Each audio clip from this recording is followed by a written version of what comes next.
like me? Why are you so much more interesting than I find myself to be? I know that I might cause a scene, but have you ever thought that might just be what I want? Did you hear about the time that I killed a guy?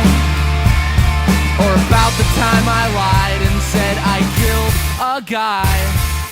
I know that I don't want to be alone, no, I don't want to be alone anymore. Then you do. You're watching Studio Logia, featuring Skier Kova. Seek truth, defend reason.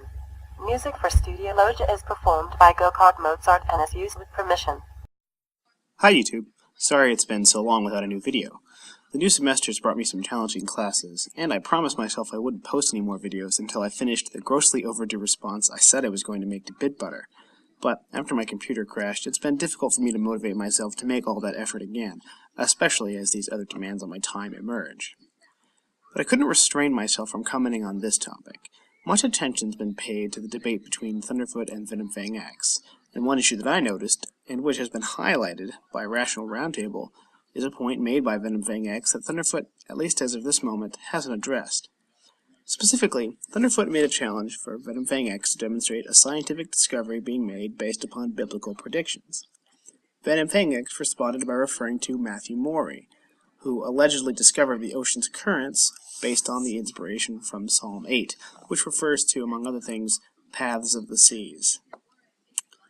This response apparently succeeded in shutting Thunderfoot up, as he has conspicuously avoided addressing this point, although upon closer examination, it's really difficult to see why.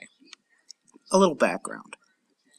Matthew Fontaine Maury was a distinguished U.S. Navy officer who was called Pathfinder of the Seas after publishing Wind and Current Chart of the North Atlantic. This impressively detailed chart was a boon to sailors, allowing them to make much better time on their voyages by unifying various reports and logbooks into a comprehensive map of ocean currents. Maury appears also to have been a devout Christian. The Physical Geography of the Sea has a number of biblical references, including Psalm 8, as well as Psalm 107 and Ecclesiastes chapter 1, verse 7. But is this truly a good response to Thunderfoot's challenge? Maury didn't become superintendent of the Depot of Charts and Instruments, the position he held when composing the works for which he's famous, until 1842. It should not come as a surprise to anyone that the ocean currents were definitely known to exist prior to 1842. Maury's accomplishment was to chart them. Humans have been traveling the oceans for at least 10 millennia. The Babylonians, Egyptians, and Polynesians were using ocean currents, among other things, to navigate the sea at least 6,000 years ago. Could one argue that the Bible inspired Maury's love of the ocean? Certainly, and in fact I consider that a strong possibility.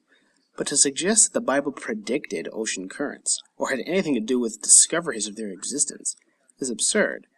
References to ocean currents in Scripture are no more controversial than references to the sunrise. They were a known, if not understood, phenomenon at the time in which Scripture was written. Why Thunderfoot has not pointed this out, at least as of this recording, I can't say. Certainly I would have in his position. But this is not an example of the Bible making a scientific prediction.